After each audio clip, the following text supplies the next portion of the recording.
Vivemos muitos anos falando várias palavras, mas a maioria delas nós não tínhamos o entendimento que nós temos hoje.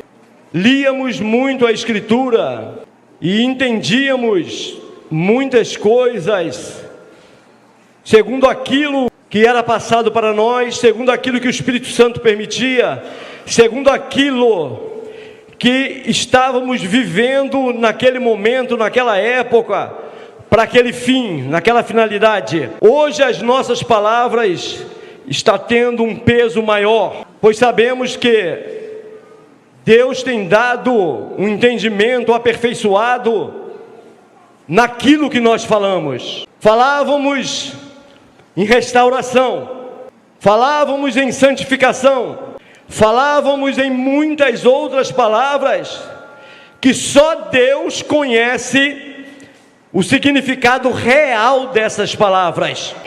Muitas vezes até nós julgávamos segundo aquilo que fomos criados, mas Deus estabeleceu eternamente agora na sua igreja os dias do renovo.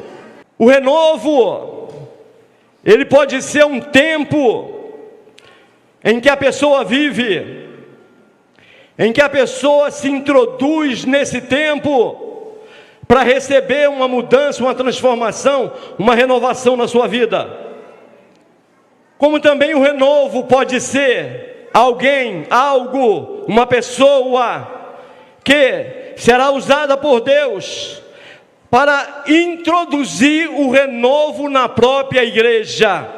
Pois Jesus, quando estabeleceu a sua igreja, Ele nunca disse que a igreja estabelecida por Ele estaria perfeita em todos os sentidos, logo no seu início de estabelecimento. Ele deixou dezenas de versículos escritos na sua palavra, através dos apóstolos, através dos homens de Deus, mostrando que a renovação, a restauração, a santificação, o aperfeiçoamento seria gradativo. Ele seria conseguido conforme fôssemos vivendo na sua presença. Em Isaías capítulo 11 diz, no versículo 1, vamos ver primeiro rapidamente um pouco sobre o renovo, para estarmos mostrando uma pessoa que foi usada por Deus para fazer um grande renovo na terra. Isaías capítulo 11, versículo 1 diz: porque brotará um rebento do tronco de Jessé, e das suas raízes um renovo frutificará. Interessante. Do tronco de Jessé vai brotar o quê? Do tronco de Jessé vai brotar o quê?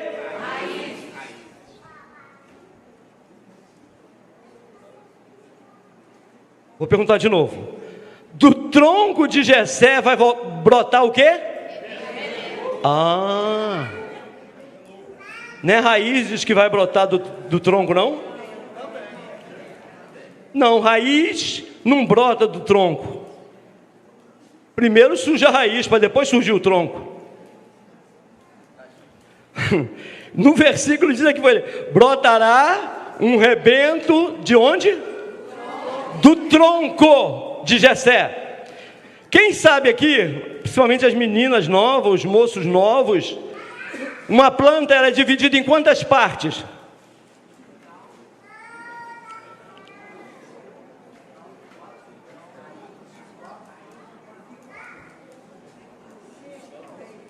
O irmão Silas Presbítero disse que é 4. Fala, filha, te fala. Ele disse caule, folha, tronco e raiz. Mas se começar de baixo para cima, fica como? Raiz, tronco,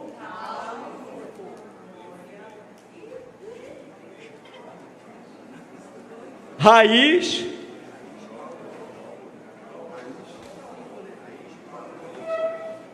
raiz, o que mais? raiz, caule, folha, frutos, flor. A gente tem tudo que voltar para a escola, a realidade é essa.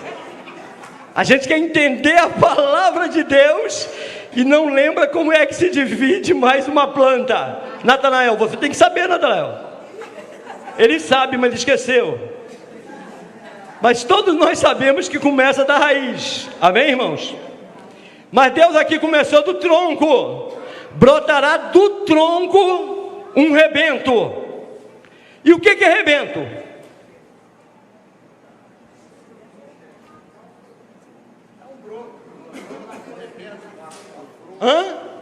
Vou perguntar às irmãs, o que é rebento, irmãs?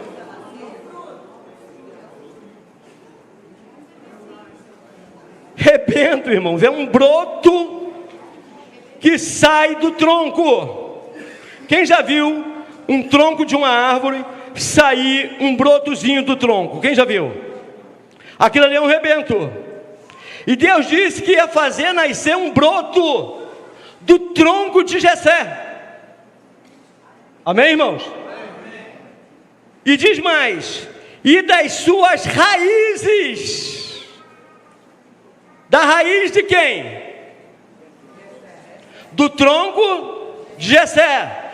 Das suas raízes. O que ia surgir? Um renovo. Não é um rebento, é um renovo. O rebento sai do tronco. O renovo sai da raiz. Quem já viu aqui uma árvore formada e sair dela, do tronco, um broto?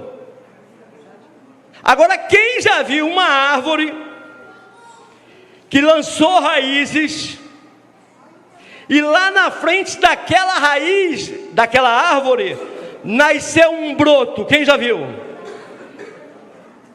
Esse broto que sai da raiz é um renovo.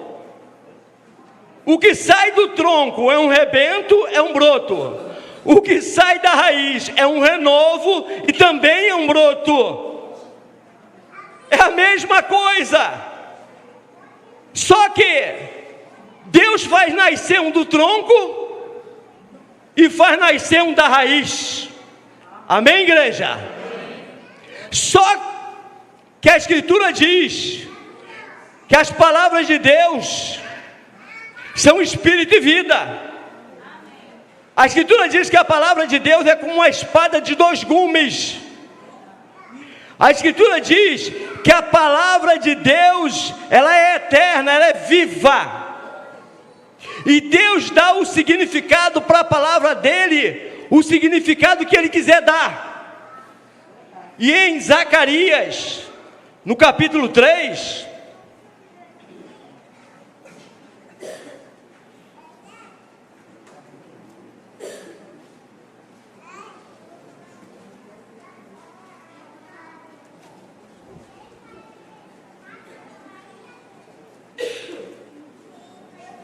Zacarias capítulo 3, versículo 8, diz assim: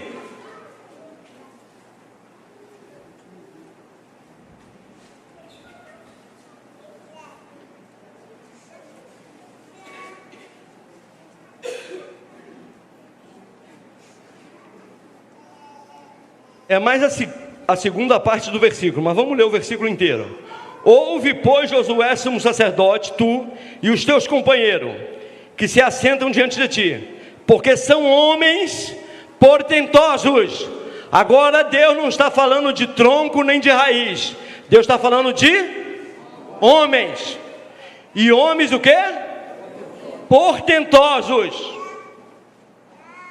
Eis que eu farei vir o meu servo, o renovo. Amém, irmãos? Amém. Renovo com R maiúsculo. E só se usa letra maiúscula quando é nome próprio. Deus está dizendo que também Ele tem homem que para Deus Ele chama de renovo. A um sentido, Ele compara como um tronco de uma árvore. como uma raiz de uma árvore. Mas Deus não teria cuidado de árvores para falar de uma coisa tão importante. Ele está dizendo que o servo dele, o renovo, uma pessoa, brotaria da raiz de Jessé, surgiria de um lugar totalmente fora da imaginação do homem. Ele poderia fazer esse renovo surgir no tronco, uma coisa mais visível, mas ele fez questão de fazer o renovo aparecer, brotar na raiz. Ou seja, ficou escondido um bom tempo, ficou fora da vista um bom tempo. E quando menos os homens e as mulheres perceberam, brotou da raiz quem? O renovo do Senhor. Deus, nas comparações, usou o tronco de uma árvore e uma raiz. Mas Deus está falando para homens e mulheres, porque diz a Escritura: e sobre ele repousará o espírito de entendimento. Se Deus estivesse falando para árvores, para que uma árvore teria entendimento? Ela reinaria sobre quem? Ela ensinaria quem? Mas Deus mostra que esse renovo que brotou da raiz de Jessé seria o servo dele, um homem que teria o espírito de entendimento para introduzir no meio do povo o entendimento que o povo estava precisando para alcançar a boa, perfeita e agradável vontade de Deus.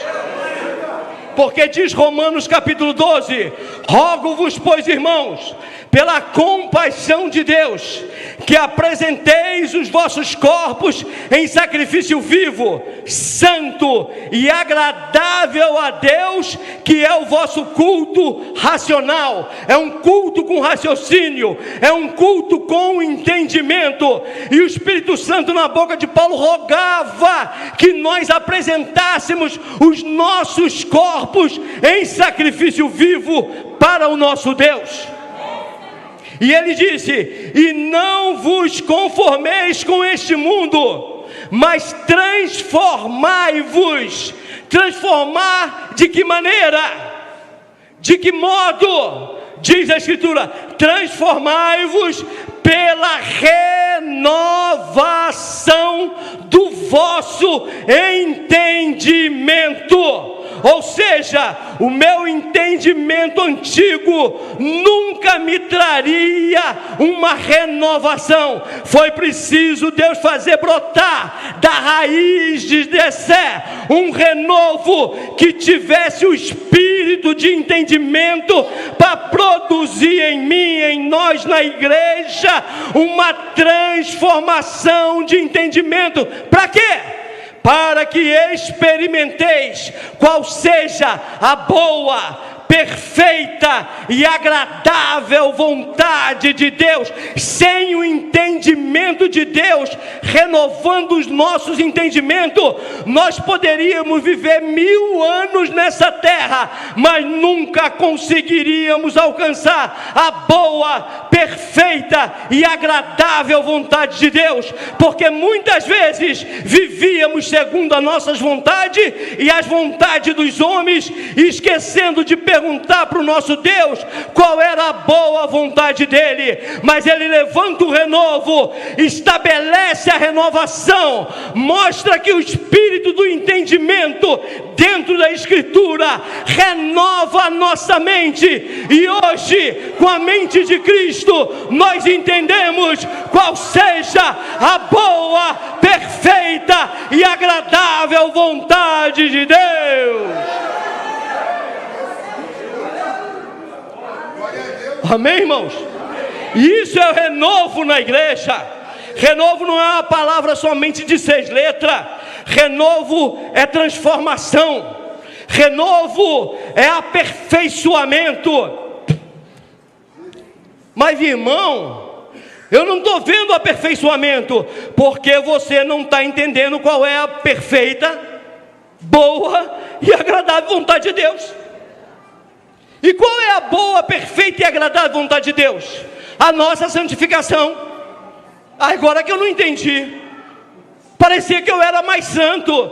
Parecia que eu era mais santo. Diz a Escritura que os homens estabeleceram certas coisas e para alguns eram melhores porque causavam a impressão de santificação, mas não servia para nada a não ser para a alegria da carne. Mas os que são de Cristo crucificaram a carne com as paixões e concupiscência, ou seja, nenhuma paixão do mundo faz um de Cristo se desviar da verdade do Evangelho que foi introduzido pela renovação do nosso entendimento da glória a Deus.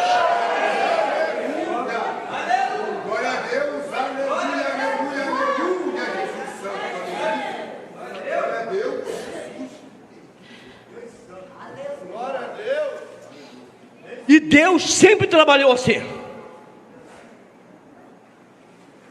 Sabe por quê?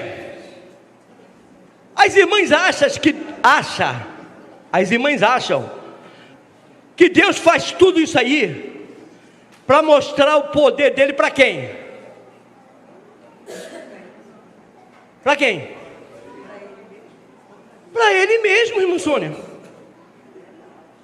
Sabe por que é para ele mesmo? Porque não existia ninguém, só existia ele. Se ele fosse fazer para mostrar para o homem, ele nem criava o homem. Ele faz tudo para mostrar para ele mesmo que ele é grande, que ele é poderoso, que ele é sublime, e ele tem capacidade para fazer toda a sua vontade. Vamos ver agora um homem que provocou uma grande renovação nos dias que ele viveu na terra. Mateus capítulo 3.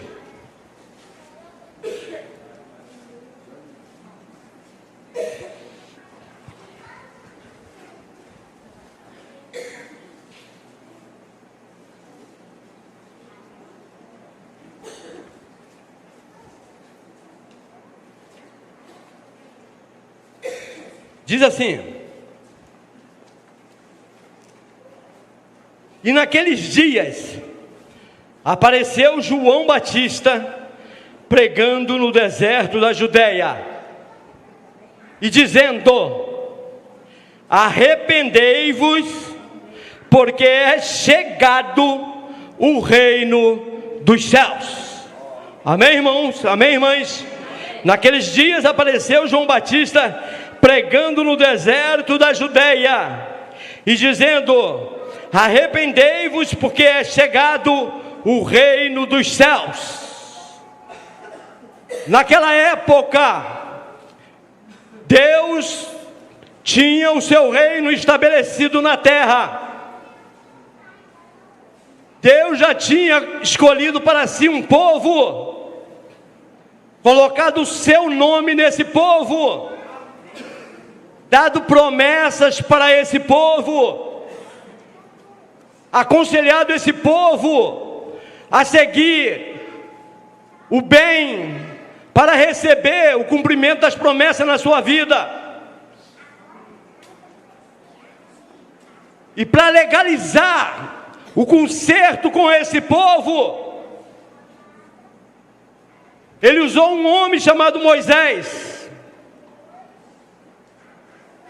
que deu para o povo uma lei que diz a Escritura, é justa, é santa e é boa. Uma lei que consistia em dezenas e centenas de mandamentos, ordenanças, que o homem que fizesse e cumprisse essa lei, viveria por ela. Uma lei que, se o homem procurasse segui-la, ele tinha de Deus o direito da salvação eterna, mesmo a graça ainda não sendo estabelecida. Uma lei tão boa, que ela foi dada por ordenação dos anjos, escrita numa tábua de pedra com própria mão de Deus, selada com sangue de animais, para mostrar a validade daquilo que Deus estava estabelecendo. Uma lei tão perfeita, que não achou eco em nenhum homem da terra, ou seja, uma coisa tão boa que Deus fez para o homem, mas que não tinha na terra um homem que pudesse obedecer e guardar aquilo que estava escrito. E quando Deus fez essa lei, Ele bem sabia que homem nenhum teria condição de obedecer aquela lei, mas Ele fez, mostrando que a sua vontade, como é que Ele queria que o homem se portasse, como é que Ele queria que o homem fizesse, como é que Ele queria que o homem se alimentasse, como é que Ele queria que o homem vivesse na sociedade, uma maneira perfeita para o homem, mas o homem já estava imperfeito. Como eu vou dar uma coisa perfeita na mão de um imperfeito? Alguns se apegam naquele versículo que diz: todas as coisas são puras para os puros. Irmão, se todas as coisas são puras para os puros, então eu posso fazer tudo, eu sou puro.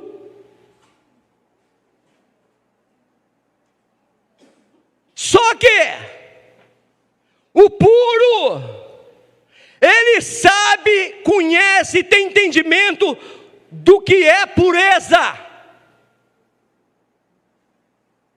Se pegar qualquer coisa imunda e oferecer para um puro, aquilo puro não vai purificar a imundície das coisas impuras. Então, puro nunca vai aceitar uma coisa impura, ele só vai aceitar a coisa pura. Então, tudo é puro para os puros, porque ele só pega coisa pura. Agora, nada é puro para os contaminados e infiel. O infiel e o impuro, ele tem a capacidade de profanar um santo. Mas um santo não tem capacidade de santificar um profano. Então, essa lei santa, perfeita e boa foi entregue a alguém que estava imperfeito.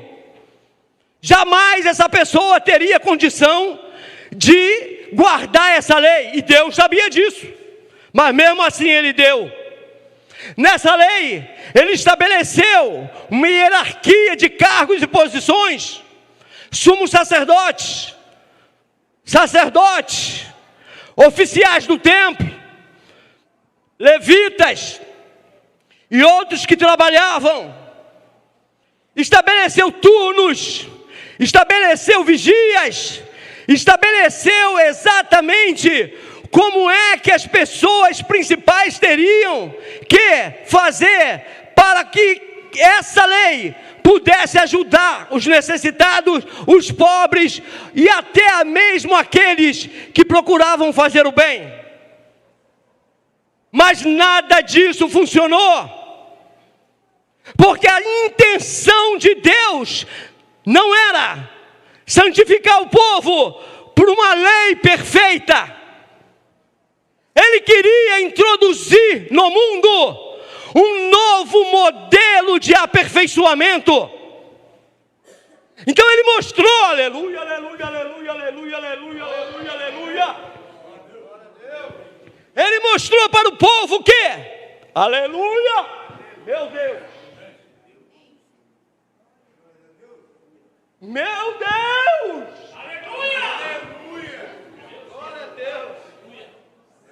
Ele mostrou para o povo que se fosse possível santificar o povo com excesso de regra, de mandamentos, de ordenanças, de leis que são boas, que poderiam santificar, mas não tinha um homem, uma mulher preparado para guardar aquilo ali completamente. Quem entendeu faz um barulho para Deus. Ou ele não tinha poder para continuar santificando a igreja do jeito que a igreja ia, mas ele viu, irmão Joel, que ninguém conseguia guardar aquela lei completamente. Eu sou da época que ficava até meia-noite no templo, esperando concertos, esperando confessar pecados, para a gente ir para casa para tomar a ceia no outro dia.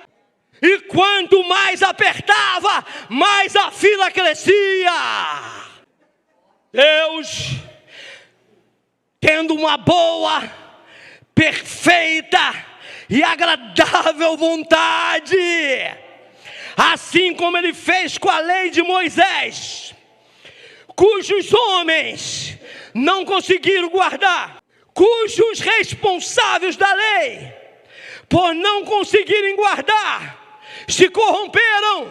Hoje, nos nossos dias, eles não se corromperam, mas começou a morrer.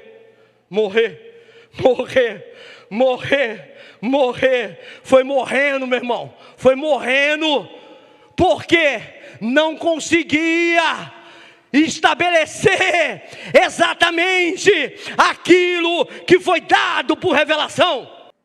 Deus, vendo tudo isso, começa a segunda parte do seu plano. Não era o plano B, era a segunda parte do plano A. Deus não estava mudando de planos porque os homens não estavam conseguindo. Ele começou a introduzir a segunda parte do plano dele, porque ele sabia que o Cordeiro tinha sido morto antes da fundação do mundo, para salvar com o seu sangue um povo especial, zeloso e de boas obras. E esse povo continua vivo. Cadê esse povo? Uma igreja cujas portas do inferno não prevaleceriam contra ela. E essa igreja continua viva. Cadê ela? Se nós somos essa igreja, nós sempre batemos no peito, né? Que nós éramos a única. E é verdade. Porque Jesus só tem uma, a minha. E é verdade. E quem quiser alcançar um aperfeiçoamento completo, tem que se unificar com essa igreja. E é verdade. Só que alguns dizem, essa igreja, irmão Abraão, apostatou da fé. Certo? Jesus não ia vir buscar uma igreja? Não, Jesus não ia vir buscar uma igreja. A igreja apostatou, Serginho. A igreja apostatou, Jesus não vai vir buscar mais igreja nenhuma. Ele perdeu o tempo de morrer na cruz. Ele vai olhar da nuvem, vai olhar assim, minha igreja apostatou, acabou. Vai voltar para o céu sem igreja. Quem quer zombar de Satanás, pode dar uma risada aí, vai. A igreja de Jesus continua a mesma, gente.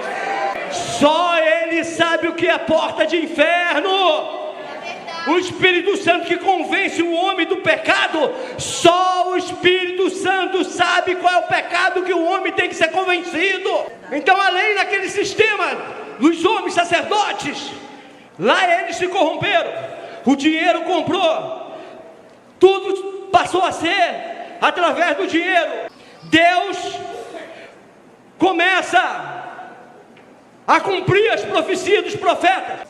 Faz uma mulher ficar grávida, Isabel. Faz o marido da mulher ficar mudo, porque não creu na palavra do anjo. Mas quando chega o tempo certo, ele pega uma tabuinha de escrever e escreveu dizendo: o nome do menino é João. E esse menino será profeta do Deus Altíssimo.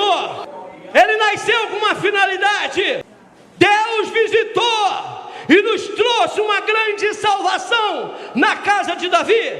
Mas esse menino vai ser o profeta do Altíssimo. E esse menino crescia e ficava robusto, e Deus mandou ele ir para o deserto, até o dia que ia se apresentar em Israel. Meu Deus, a mulher já velha, o homem já velho, tem um filho na velhice, mas não tem direito a ficar com o filho.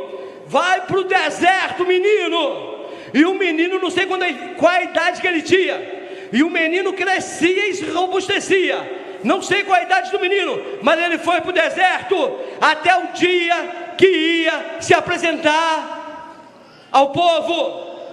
Mas esse menino era profeta de Deus. Ele estava no ventre da sua mãe. A sua mãe não sabia que Maria, sua prima, estava grávida. Maria não entrou na casa de Isabel gritando: Isabel, minha prima, eu estou grávida também. Não. Maria chegou e saudou Isabel, quem sabe? A paz do Senhor, Isabel, minha prima.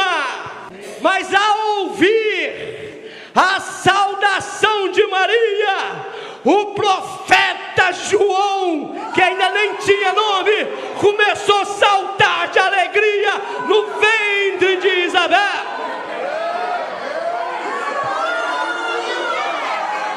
Era a primeira revelação que João Batista estava recebendo. 6 meses de vida, e já estava recebendo revelação dentro do ventre da mãe.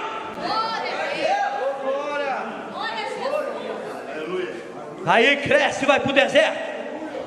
No deserto ele recebe outra revelação. Chegou a hora, João, vá se apresentar ao povo. Mas aonde, Senhor? Eu vou para Galileia, eu vou para Judeia, eu vou para Belém, eu vou para Nazaré.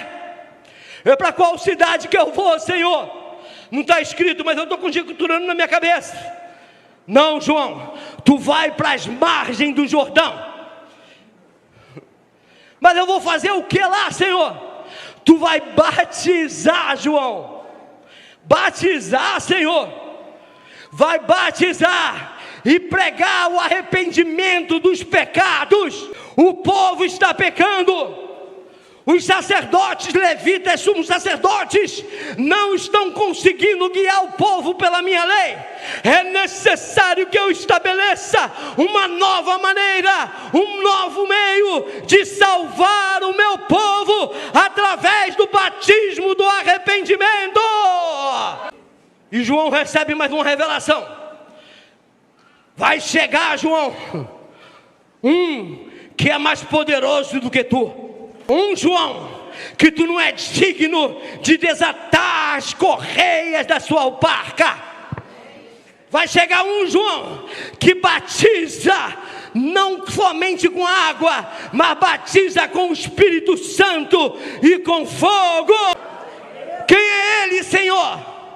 Como é que eu vou conhecê-lo? Tu vai conhecer.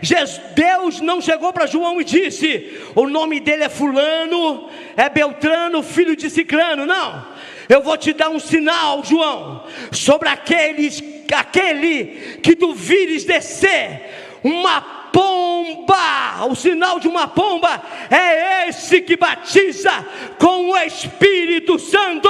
Aquele homem ali tem demônio. Mas por que tem demônio? A gente dá comida para ele, ele não come. A gente dá água para ele, ele não bebe. Disse Jesus lá na frente. Apareceu João não comendo nem bebendo, e dizeis que ele tem demônio. mas ele não comia nem bebia, ele se alimentava.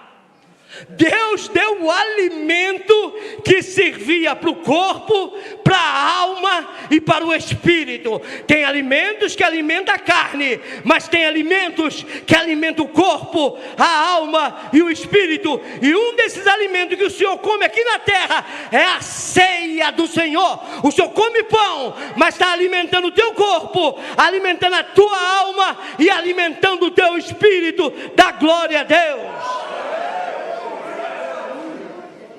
E ele pregava de uma banda a outra do Jordão, e ia muitos ao seu batismo, e ali ele dizia: arrependei-vos, porque é chegado o reino dos céus. O reino dos céus, nós estamos no reino de Deus, mas agora quem está chegando é o reino dos céus. É diferente. Quem manda é o céu, quem fala é o céu, quem ordena é o céu.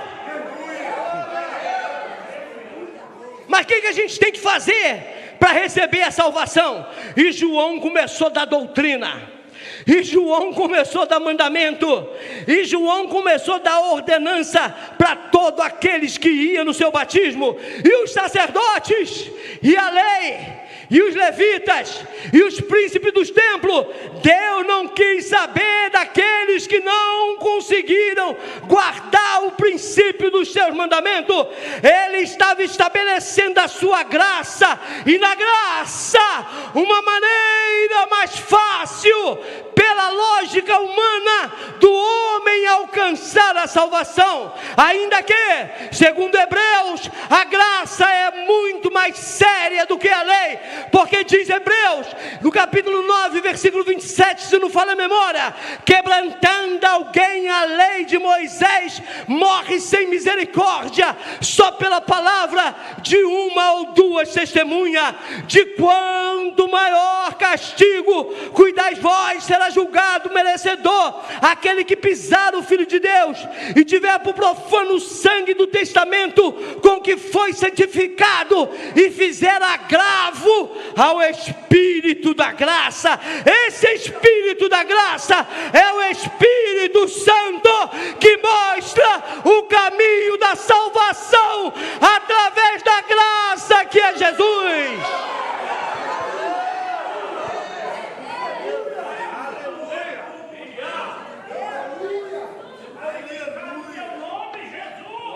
E ele chegava fariseu, chegava saduceu, chegava príncipes. O que eu tenho que fazer para me salvar, seu João?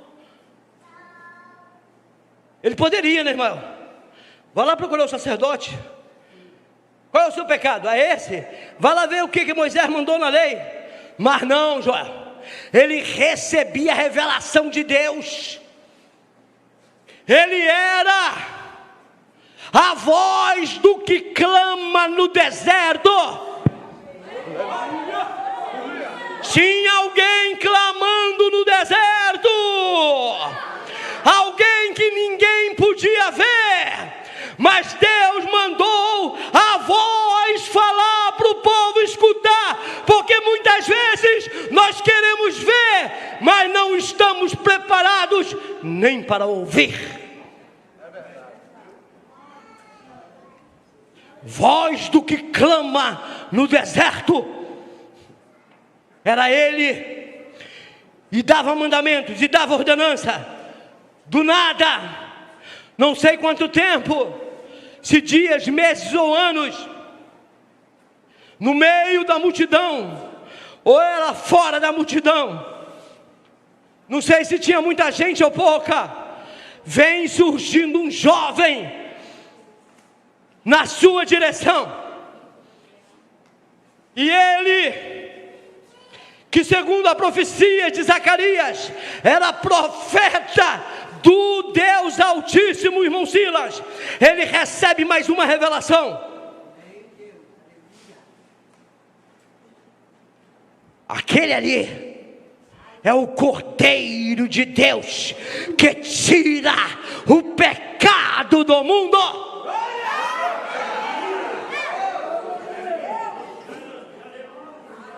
Eu creio que ele já ficou assustado. Meu Deus, quem é esse homem? E o homem vem chegando e vai entrando na água e vai olhando para a cara dele, e ele recebendo revelações de Deus, porque um caso, meu Deus, eu tenho que falar, tem casos que Deus faz para cumprir a escritura, que só sai pela revelação. Se não tiver um profeta corajoso para falar, o povo fica no erro para sempre. Por isso, das raízes do escondido, Deus levantou o seu renovo para cumprir a sua vontade na terra. Aleluia.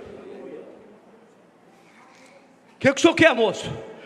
Eu quero ser batizado. Aí, meu irmão, não teve jeito, moço Silvano. Ele já estava entendendo. Ele não tinha visto a pomba ainda, mas ele sabia que aquele homem ali não era um homem normal.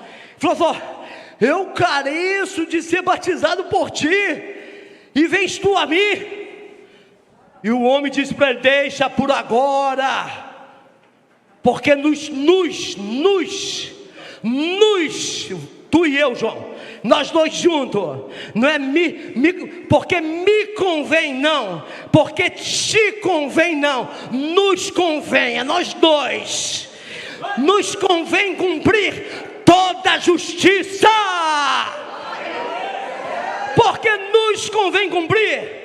Porque João profetizava: eu sou a voz do que clama no deserto. Mas Jesus declarou claramente: foste ver uma cana agitada pelo vento? Foste ver no deserto um homem ricamente trajado? Não. Ali estava um profeta, e muito mais do que um profeta. Ali estava o meu anjo que eu enviei.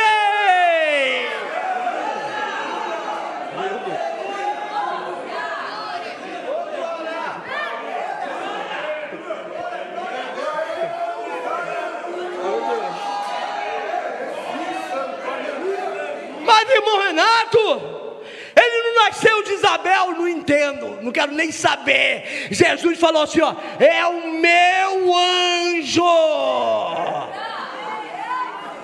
que eu enviei para preparar o caminho diante de mim.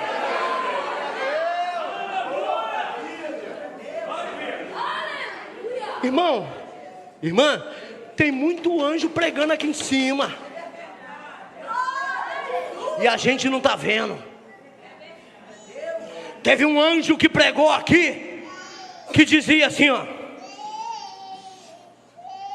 temei a Deus e dai-lhe glória, e adorai aquele que fez os céus, a terra, o mar e a fonte das águas.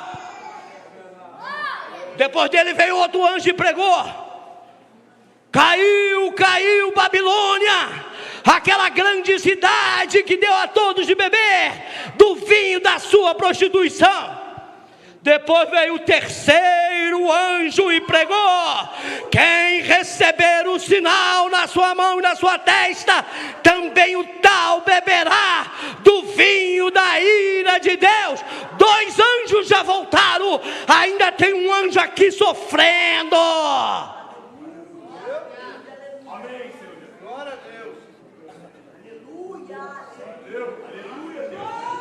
João olhou: deixa, porque nos convém cumprir toda a justiça.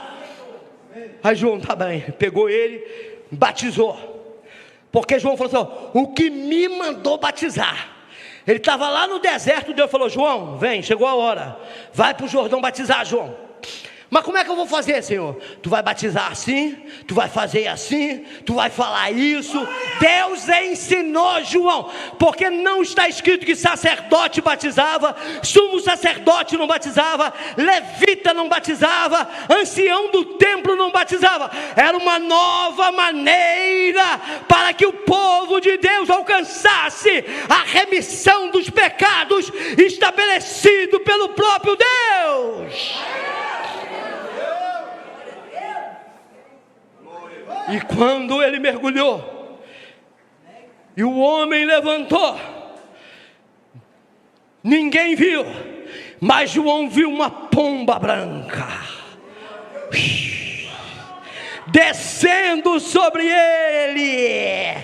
Quando ele viu, o Espírito fez a confirmação: esse é o que batiza com o Espírito Santo e com fogo.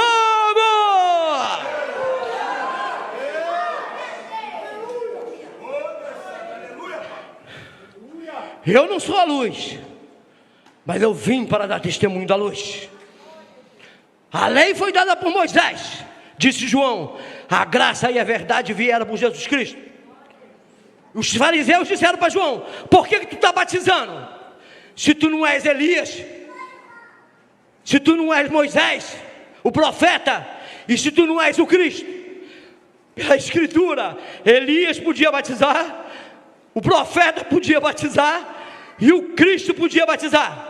O que eles não sabiam, Jesus esclareceu lá na frente, que João veio na virtude e espírito de Elias, por isso ele batizava. Mas ele disse: eu não sou Elias, eu não sou o Cristo, e eu não sou o profeta, eu somente sou a voz do que clama no deserto. O que clama no deserto chegou. O que clama no deserto chegou. A voz podia se silenciar. Não te é lícito possuir a mulher do teu próximo, disse ele para Herodes. Aquilo ali era a sinalização que a voz ia parar de clamar no deserto. Porque diz logo na frente: e depois que João Batista foi morto. Foi morto? Morto ou preso? Preso, não foi morto. E depois que o João Batista foi preso, apareceu Jesus pregando o evangelho do reino dos céus. A voz silenciou, foi para a prisão. Lá, vai lá perguntar se é ele deu aquilo que eu já disse, muito mais do que profeta, dos nascidos de mulher. Não tem ninguém maior do que João Batista. Que palavra séria. Dos nascidos de mulher, não tem ninguém maior do que João Batista. Jesus foi nascido de mulher. Jesus foi nascido de mulher?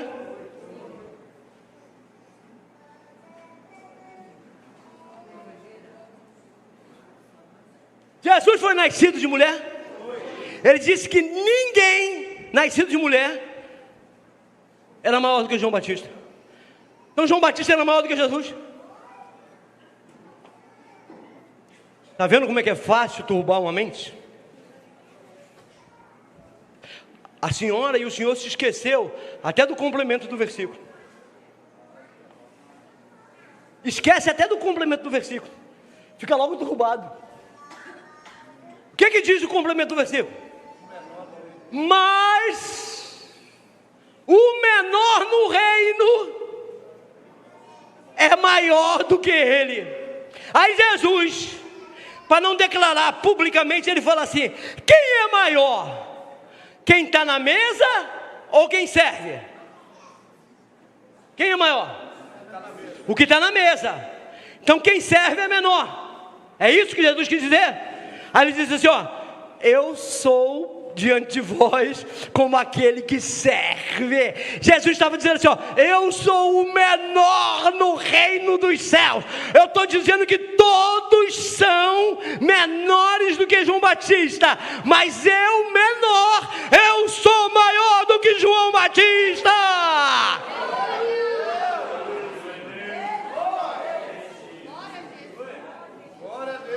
E com isso, Jesus cumpriu o seu ministério, estabeleceu o seu evangelho, mas foi preciso de um homem, profeta, de coragem, para enfrentar os mandantes da época e enfrentar até a morte, para que o povo alcançasse uma renovação de entendimento. Hoje, eu digo que a lei é santa, perfeita e justa, mas ninguém conseguiu viver por ela. Os dias que nós vivemos era uma maravilha, era uma lindeza de santidade e aperfeiçoamento, mas ninguém conseguiu viver por eles. Deus levantou João Batista e através de João estabeleceu um entendimento que ali estava um homem que tirava o pecado do mundo. Deus, através do renovo, estabelece que a observância, a boa, perfeita e agradável vontade de Deus, tirando todos os adornos, essa parte é a mais principal, porque Deus disse, colocarei um bracelete na tua mão, colocarei o brinco na tua orelha, colocarei um colar, colocarei anel, mas muitos esqueceram da última parte do versículo que diz, uma coroa de glória colocarei na tua cabeça. O anel, o brinco, todo mundo vê, mas a coroa de glória, só o homem como chama de fogo com os olhos vê. Essa coroa está na igreja. Por isso ele te diz nessa noite, guarda o que tens, para que ninguém tome a tua coroa, e que Deus te abençoe.